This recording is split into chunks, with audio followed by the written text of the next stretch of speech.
Fabien Albert. C'est l'heure évidemment de la revue de presse. Bonjour Fabien. Bonjour Pierre. L'Ukraine à la une de nombreux journaux ce matin. Rôle de l'Europe, négociations à venir, rencontre Zelensky-Poutine, il y en a à toutes les sauces. Oui, d'abord en une du Monde, Pierre, le quotidien du soir pour qui l'Europe s'efforce de contenir Trump. En photo, les principaux dirigeants européens attablés à la Maison-Blanche, entourant de chaque côté Donald Trump et Volodymyr Zelensky. Le Figaro fait le même constat et titre « L'Europe tente de garder Trump dans son camp », avec cette fois des Européens assis en randonnion dans le bureau ovale, en train d'écouter le milliardaire parler dans son fauteuil. Le poids des mots, le choc des photos, vous connaissez l'ancien slogan historique de Paris Match, Pierre. Eh bien, on est en plein dedans. Le Parisien, lui, s'interroge. Poutine, Zelensky peuvent-ils faire la paix alors qu'une rencontre entre les deux hommes à Genève, Moscou ou ailleurs doit se tenir d'ici 2 semaines. L'Ukraine aussi à la une de l'opinion avec un dessin très parlant de CAC.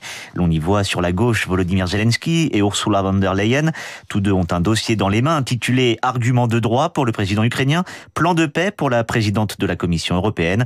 À droite, Vladimir Poutine tient lui un coussin dans les mains sur lequel trône fièrement une casquette rouge siglée Make Donbass Russian Again. Par-dessus son épaule, CAC dessine un Trump tout sourire en train de faire sa célèbre danse, vous savez Pierre, se déhancher, point fermé à hauteur de la poitrine que le président américain fait en arrivant en meeting par exemple. L'opinion de titrer comme une affirmation pourquoi Trump penche encore pour Poutine. Car contrairement à Moscou, l'UE ne parle pas le même langage que Trump, assène le quotidien. Cette guerre en Ukraine et ses espoirs de paix font tomber le prix du gaz à son niveau le plus bas de l'année. C'est ce que nous apprennent les Échos ce matin. Entre la rencontre Trump-Poutine en Alaska, celle prévue entre Poutine et Zelensky, les perspectives de détente en Ukraine font chuter les prix du marché.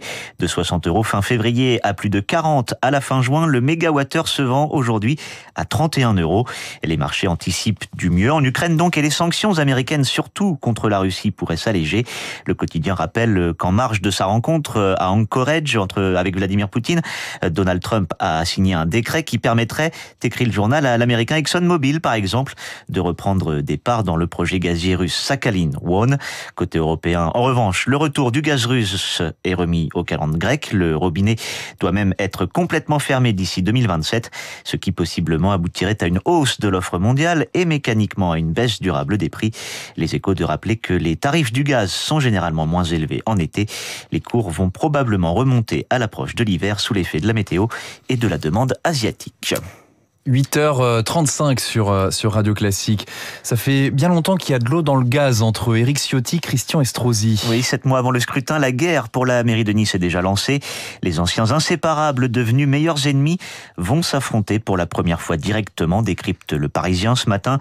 Les deux hommes ne sont pas encore en campagne, ni même officiellement candidats, mais l'heure est déjà aux boules puantes. La première pierre a été jetée sur Éric Ciotti avec les perquisitions menées à Nice et l'ouverture d'une enquête pour des faits de fichages illégaux. 800 Niçois, pas en odeur de sainteté, auraient leur petite note dans les dossiers de l'ancien leader de la droite, qualifié tantôt d'influent, tantôt de confession juive, ici de propriétaire foncier ou encore de sourd. C'est ce que révélait le journal Libération le 12 août dernier. Ni une ni deux. Christian Estrosi saisit la balle au bon et réagit 48 heures après, le 14 août, sur BFM TV. Le maire réclame un démenti formel de son rival, assure qu'il mettra tout en œuvre pour connaître la vérité avant d'enfoncer le clou. Si fichage il y a, il rappellerait les heures les plus sombres de notre histoire, lance-t-il devant les caméras. Une grossière manipulation, des propos calomnieux, grotesques et contraires à toute vérité, se défend immédiatement Éric Ciotti, menaçant de porter plainte contre son ancien mentor. Dès le lendemain, le 15 août, les deux hommes, via leurs fonctions respectives de maire et député de Nice, se recroisent, embarquent ensemble sur le même bateau pour la cérémonie maritime de l'Assomption. Hors de question de partager le pain et le vin, ils ne s'adressent pas un mot, rapporte le Parisien. Chacun communique via les réseaux sociaux sur l'événement, prenant soin à chaque fois, comme Staline en son temps, de faire disparaître l'autre de la photo. Ils en sont à un seuil de détestation considérable, confie un ancien collaborateur ciotiste au journal. Aux Niçoises et Niçois, en mars prochain, Pierre, de tenter de séparer le bon grain de l'ivraie. Christian Estrosi, Éric Ciotti, on l'a compris, qui vont pas passer leurs vacances ensemble, même s'ils se retrouvent côte à côte temporairement sur un bateau. L'occasion ce matin quand même de vous arrêter sur ce chiffre. Près de 38% des Français ne partent pas en vacances. C'est une étude du Crédoc, le centre de recherche pour l'étude et l'observation des conditions de vie révélé par la Croix. Aux freins financiers s'ajoute le poids des années. Parmi les grands oubliés, les personnes âgées et les retraités. 46% des plus de 70 ans et 40% des 60-69 ans ne sont pas partis de chez eux cette année. Illustration à Dreux, en Eure-et-Loire, où s'est rendu le quotidien. Sous son magnolia fétiche, Salah, retraité de 70 ans, confie: je tourne en rond, je rentre chez moi, je sors, je ne peux pas passer toute la journée devant la télé. Avec 800 € de retraite par mois, partir lui est impossible.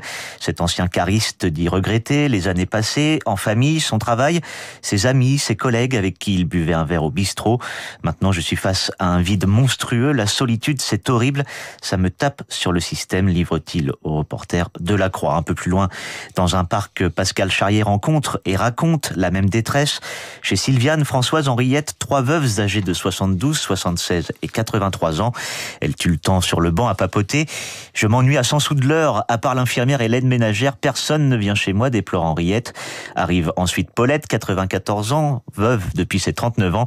Elle dit se sentir trop vieille pour partir en vacances. À mon âge, à part une pierre tombale, je ne vois plus quoi acheter, dit-elle en riant. Toutes les 4 restent à parler jusqu'à plus de 19h chaque soir. Personne ne les attend à la maison. Paulette de conclure, non sans humour: il y a des jours où si j'avais un homme à engueuler à la maison en rentrant, ce serait quand même mieux. Eh ben, on a peut-être quelque chose à leur proposer, Fabien, puisque pour conclure votre revue de presse, vous nous parlez de ce job d'été plutôt original. Oui, pilote de la vasque olympique. Chaque soir au Jardin des Tuileries, ils sont 4 à la manœuvre pour faire décoller le ballon à 60 mètres de haut. 3 étudiants et une pilote. Un balai réglé au millimètre, écrit le Parisien. Quentin, en études d'ingénieur, a vu passer l'annonce sur Instagram. Clément, 20 ans, et Andrieux, 18 ans, l'accompagnent. Le protocole est précis. La vasque ne doit s'échapper que si la météo le permet, et seulement quand le Jardin des Tuileries est vidé de ses visiteurs. Sécurité avant tout pour faire décoller la bête de 24 mètres de diamètre, 35 mètres de haut, gonflée à 6000 mètres cubes d'hélium. Le départ, c'est à 21h30 précise, juste avant le décollage. Tenez-vous bien, Pierre, il faut prévenir la Direction Générale de l'Aviation Civile au Bourget pour avoir l'autorisation de décoller. Ça les fait souvent rire, comme si on gênait les avions, glisse le responsable du groupe. À 21h, 30 minutes avant le départ, 4 des 8 cordes d'amarrage qui maintiennent le ballon au sol la journée sont enlevées. Puis 5 minutes avant l'heure fatidique, l'équipe retire les 4 dernières cordes. Le ballon n'est alors retenu au sol que par un treuil. À l'heure H, la pilote Alice, télécommande à la main, relâche le treuil et libère la vasque. Ne reste alors qu'à s'assurer que tout se passe bien dans les airs afin d'éviter, Pierre, un retour de flamme plus rapide que prévu. La revue de presse, merci Fabien Albert. Et on vous retrouve demain, évidemment. Dans un instant, et pour vous accompagner jusqu'à 9h, retour vers le classique, podcast concocté par Augustin Lefebvre.